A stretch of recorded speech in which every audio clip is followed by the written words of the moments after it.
آپ صلی اللہ علیہ وسلم کے پاس ایک شخص آیا, اس نے پوچھا یا رسول اللہ صلی اللہ علیہ وسلم, میرے والدین حیات نہیں ہیں, میں ان کے صالح ثواب کے لیے کچھ کرنا چاہتا ہوں, آپ مجھے بتائیں کہ میں بہترین کیا ہے کہ ان کو ثواب پہنچے. آپ نے فرمایا اس کا بہترین ان کو جو صالح ثواب سب سے زیادہ پہنچے گا وہ ہے پانی کا انتظام کرنا مردے کے لیے, کہ آپ کسی مسجد میں پانی کی جو نل وغیرہ ہے وہ لگوا دے, موٹر لگوا دے پانی کی, یا آپ کوئی ایسی گزرگاہ ہے یا اس طرح کوئی مسافر خانہ ہے, کوئی اس طرح کا ہاسپٹل ہے, کوئی یتیم خانہ ہے, یا پھر یتیم بچیوں کے لیے کچھ اس طرح کا اگر پانی کا انتظام کرے تو وہ سب سے بیسٹ ہے, کیونکہ ہمارے نبی کریم صلی اللہ علیہ وسلم نے پانی کا حکم دیا ہے کہ اس کا اجر ثواب جو ہے وہ سب سے زیادہ ہے. تو کوشش کریں کہ آپ پانی کا انتظام کر دیں. اس کے علاوہ جو میت کی طرف سے صدقہ خیرات کیا جاتا ہے, یعنی کہ ہم میت کو ثواب پہنچانے کی نیت سے جب صدقہ دیں گے, خیرات دیں گے, کسی غریب کی مدد کریں گے, کسی کا قرض اتار دیں گے, کسی کو مصیبت سے نکالیں گے, تو اس طرح سے یہ نیت رکھ کے کہ اس کا اجر جو ہے وہ میت کو پہنچے, تو اس کا اجر مرنے والے کو بھی پہنچے گا اور اس کا اجر آپ کو بھی ملے گا. یہ صدقہ خیرات جو ہے وہ تو لازمی ہے کہ اس کا اجر میت تک پہنچتا ہے. میت تک جب پہنچایا جاتا ہے تو ان کو یہ ثواب جو ہے وہ ایک نورانی لباس کی صورت میں پیش کیا جاتا ہے, جسے وہ پہن لیتے ہیں, ان کے عذاب میں کمی آ جاتی ہے, ان کو اس تکلیف سے نجات مل جاتی ہے, تو اس کا اجر بہت زیادہ ہے. لیکن قرآن خوانی کا ذکر کہیں بھی نہیں ہے. اسی طرح سے جو تیسرے دن لوگ کرواتے ہیں, یہ کل وغیرہ کا ختم ہے یا 40ویں کا ختم ہے یا سال کا ختم ہے, تو اس طرح لوگوں کو بلا کر ان کی جس طرح سے باقاعدہ ہم دعوت کرتے ہیں, جس طرح سے نکاح کے بعد ولیمے کا حکم ہے, ہماری شریعت میں ولیمہ کرنے کو کہا گیا ہے. مرد جو ہے وہ اپنی استطاعت کے مطابق ولیمہ جو ہے وہ کرے, وہ اپنے دوستوں کو بھی بلا سکتا ہے, اپنے رشتہ داروں کو بلا سکتا ہے, گلی محلے والے کو بلا سکتا ہے, اس میں کوئی قید نہیں ہے کہ کسی کو بلائے یا نہ بلائے, وہ سب کو اپنی خوشی سے اپنی ہمت سے جس کو چاہے بلا کر دعوت کھلا سکتا ہے. لیکن کیونکہ وہ خوشی ہے اور اس کی ایک دعوت بنتی ہے, مجھے یہ سمجھ نہیں آتی کہ شریعت میں یہ چیز کہیں نہیں ہے تو ہم نے یہ چیزیں کیوں اپنے سے لگا لی ہیں اور معاشرے میں یہ چیزیں اس قدر پھیلی ہیں. ناظرین, انسان کی یہ فطرت ہے کہ جو غلط ہے, جو برائی ہے, وہ اتنی تیزی سے پھیلتی ہے, بالکل جس طرح جنگل میں آگ پھیلتی ہے اس طرح سے برائی تیزی سے پھیلتی ہے, اور لوگ ایک دوسرے کو بری بات میں بہت جلد کاپی کرتے ہیں. بچوں کی نفسیات یہ کہی جاتی ہے کہ بچے جو ہیں وہ غلط چیز کو, نیگیٹو چیز کو پک کرتے ہیں, لیکن بڑوں میں یہ چیز میں کہتی ہوں بچوں سے بھی زیادہ ہے. بچے تو ناسمجھ ہوتے ہیں, ان کو شعور نہیں ہوتا ہے, ان کو اس وقت اتنی عقل نہیں ہوتی ہے, اچھے برے کا پتہ نہیں ہوتا ہے. لیکن ہمارے معاشرے کا المیہ یہ بن گیا ہے کہ ہمارے بڑے جو ہیں وہ یہ نہیں دیکھتے کہ یہ بات حدیث میں نہیں ہے, شریعت میں نہیں ہے, قرآن میں نہیں ہے, کسی جگہ پر یہ نہیں لکھا ہوا, یہ ہم نے کدھر سے نکالی ہے, اس کا ہمیں گناہ کس قدر ہے. یہ بدعت ہے جو ہم آگے سے آگے شفٹ کرتے جاتے ہیں, یعنی کہ وہ برائی ہے جو ہمیں کفر اور جہنم کی طرف لے کر جاتی ہے. تو ان چیزوں کا ذکر کہیں بھی نہیں ہے کہ کسی کو بلا کر دعوت کرنا. آپ ویسے مردے کے لیے پڑھیں ثواب کے لیے, اس کے علاوہ آپ صدقہ جاریہ کر سکتے ہیں, اس کے علاوہ کسی مسجد کا کوئی کام کروا دیں, کسی یتیم خانے کا کام کروا دیں, کسی بیوہ کی مدد کر دیں, کسی یتیم کی مدد کر دیں. اس کا اجر و ثواب جو ہے وہ بہت زیادہ ہے, اور حدیث میں, شریعت میں اس کا حکم بھی ہے, اور اس کی بہت سی احادیث ملتی بھی ہیں. لیکن اپنی طرف سے ہم لوگوں کو بلا کر, وہ لوگ جو صاحب حیثیت ہوتے ہیں ان کو بلا کر میت کی دعوت کھلانا, تیسرے دن کھلانا یا 10ویں دن کھلانا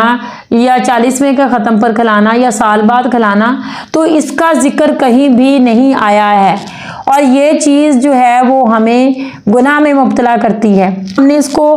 ایک بالکل روٹین بنا لیا, اپنا عمل بنا لیا ہے کہ یہ کام اس دن کرنا ہے. اس طرح تو کہنا کرنا بالکل ناجائز ہے. آپ کسی وقت بھی کسی دن بھی میت کو ثواب پہنچانے کے لیے آپ کسی وقت بھی, کوئی وقت بھی لے لیں, کوئی دن بھی لے لیں. آپ ضروری نہیں ہے 40واں ہو, ضروری نہیں ہے وہ کہ وہ سال کا ختم ہو, ضروری نہیں ہے کہ وہ دوسرے تیسرے دن کا ختم ہو.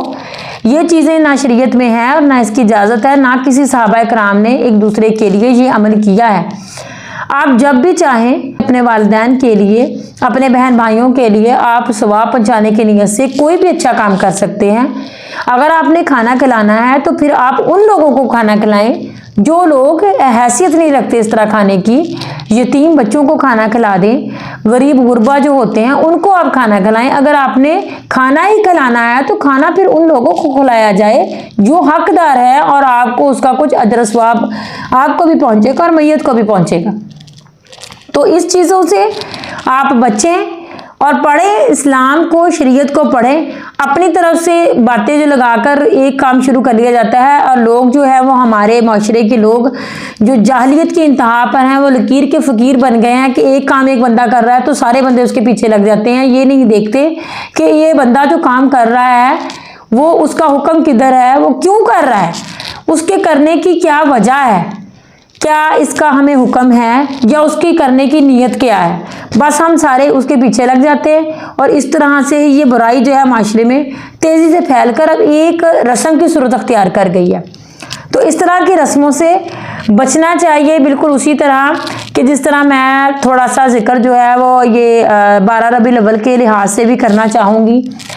12 ربیع الاول کا ذکر جو ہے وہ کسی بھی حدیث میں باقاعدہ نہیں آیا ہے، نہ تو آپ کی وفات کے بارے میں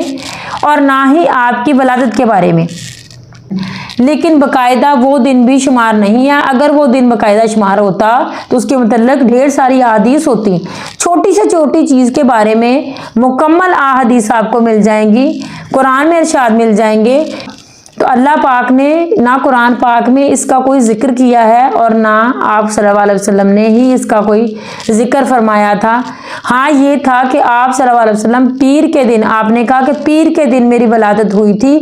پیر کے دن آپ روزہ ضرور رکھتے تھے۔ تو ہمیں اس لحاظ سے بھی 12 ربیع الاول کا نہیں، جب ربیع الاول کا مہینہ آ گیا ہے تو ہم اس کو ایک اچھے طریقے سے گزاریں، عبادت کریں، نوافل پڑھیں، درود پاک پڑھیں۔ اس کو ویسے بھی اپنا جو ورد ہے بنائیں، درود پاک کو کثرت سے پڑھا کریں۔ بہت سی یہ بیماریوں کا علاج ہے، بہت سی پریشانیوں کا علاج ہے، بلکہ ہمارے لیے جس طرح قرآن پاک ضابطہ آیت ہے تو درود پاک جو ہے وہ عبادتوں میں بہت بڑی عبادت ہے۔ اتنی بڑی عبادت ہے کہ اللہ پاک نے فرمایا کہ تم بھی درود پاک پڑھا کرو کیونکہ میں اور میرے فرشتے بھی آپ صلی اللہ علیہ وسلم پر درود پاک پڑھتے ہیں۔ تو یہ وہ عبادت ہے جو اللہ پاک بھی کرتا ہے، وہ عبادت کتنی افضل ہوگی۔ تو آپ درود پاک پڑھیں، ویسے پڑھ لیا کریں، اگر یہ مہینے کے اعتبار سے ہے تو آپ اس کو زیادہ کر لیں اور زیادہ پڑھیں، دعا کریں، آپ کے وسیلے سے دعا کریں، مسلمانوں کے لیے کریں، اور اس کے علاوہ پاکستان کے لیے دعا کریں کہ اللہ پاک اس کو آباد رکھے اور اس میں سے یہ جتنی بھی برائیاں ہیں اس قوم میں وہ اللہ پاک ختم کرے، تاکہ ہم پر سے یہ جو ظالم حکمران ہیں ان کی جو یہ حکمرانی ہے ختم ہو۔ تو میرے آج بیان کا مقصد یہی تھا کہ آپ میت کے اصالِ ثواب کے لیے ڈھیروں کام کر سکتے ہیں، لیکن اس کو باقاعدہ ایک رسم کی صورت مت بنائیں، اور اگر کھانا کھلانا ہے آپ کسی دن کسی وقت بھی کسی بھی غریب کو کھلا سکتے ہیں۔ اس کے علاوہ آپ میت کو اصالِ ثواب اور پہنچانا چاہتے ہیں تو اس کا ذریعہ بھی ایک یہ بھی ہے کہ آپ اپنے والدین کے جو والد کے دوست ہیں، جو والد کے بھائی ہیں یعنی کہ چچا جو ہیں، آپ ان کے ساتھ پیار محبت جس طرح اپنے والد سے کرتے تھے، ان کی عزت احترام کرتے تھے، اس طرح کریں۔ اپنی والدہ جو ہیں اس کی اگر سہیلیاں ہیں، ملنے والی ہیں جن کے ساتھ وہ ملتی تھی، یا پھر آپ کی خالائیں ہیں تو ان کے ساتھ آپ حسن سلوک کریں، بالکل اسی طرح سے جس طرح اپنی والدہ سے کرتے تھے، کیونکہ آپ صلی اللہ علیہ وسلم نے فرمایا ہے کہ جب تمہارے والدین نہ ہوں تو ان کے دوستوں کے ساتھ، ان کے بہن بھائیوں کے ساتھ آپ اچھا سلوک کریں، تو یہ بہت اجر ثواب کا باعث ہے۔ میری ایک ملنے والی ہیں، بہت اچھی باجی ہیں وہ، تو وہ ان کا میں نے یہ دیکھا ہے کہ ان کے ساس اور سسر دونوں نہیں ہیں، تو وہ دونوں جو میاں بیوی ہیں وہ اپنے جو ان کے والد تھے، والدہ تھی، وہ ان کے جو دوست ہیں ان کا اس قدر خیال رکھتے ہیں بالکل اپنے والدین کی طرح۔ بالکل اپنے جس طرح سے ان کے والد کا وہ خیال رکھتے تھے، باہر سے چیز لاتے تھے تو پہلے ان کو دیتے تھے، اسی طرح سے اب جب بھی وہ باہر جاتے ہیں تو ان کی جو ہمسائے میں ان کے دوست رہتے ہیں وہ ان کے لیے خاص تحفتاً چیز لے کر آتے ہیں اور پھر ان کو دیتے ہیں، بالکل اسی محبت سے جس طرح وہ اپنے والد کو دیا کرتے تھے۔ اور اگر وہ گھر میں کچھ اچھا بناتے ہیں تو پھر وہ بھی چیز جو ہے وہ ان کو پہنچائی جاتی ہے، بالکل اسی محبت اور خلوص سے جس طرح ہم والدین کو دیتے ہیں۔ تو میں دیکھ کے بہت خوش بھی ہوتی ہوں اور یہ سوچتی بھی ہوں کہ بہت کم لوگ ایسے ہیں جو اس حدیث پر چلتے ہیں اور اپنے والدین کی جو حصے کی محبت ہے اب ان کے ملنے والے کو جب دیتے ہیں تو ان کو اتنا ہی اجر ثواب ملتا ہے، کیونکہ وہ اللہ پاک کی رضا کے لیے اس طرح کرتے ہیں تو یقیناً اللہ پاک بہت خوش ہوتا ہوگا۔ اللہ پاک ہم سب کو توفیق دے کہ ہم حدیث پر چلیں، سنت پر چلیں، قرآن پر چلیں، تاکہ ہم اپنی دنیا بھی سنوار سکیں اور آخرت بھی۔ آپ خود قرآن پاک پڑھیں، اس طرح سے قرآن پاک کی بے ادبی ہوتی ہے جب کوئی پڑھتا نہیں ہے اور چہروں کے آگے سپارے کر کے تو جب عورتیں باتیں کرتی ہیں تو اس کی قرآن پاک کی جو ہے وہ بے ادبی ہوتی ہے۔ قرآن پاک تو بہت ٹھہر کر خوبصورت طریقے سے اور سمجھ کر پڑھنے والی چیز ہے، اس کی اس طرح سے بے ادبی مت کریں۔ اللہ پاک ہم سب کو اپنے احکامات پر چلنے کی توفیق عطا فرمائے، آمین۔ چینل کو سبسکرائب کریں اور کمنٹس باکس میں اپنی رائے کا اظہار کیجیے۔ السلام علیکم۔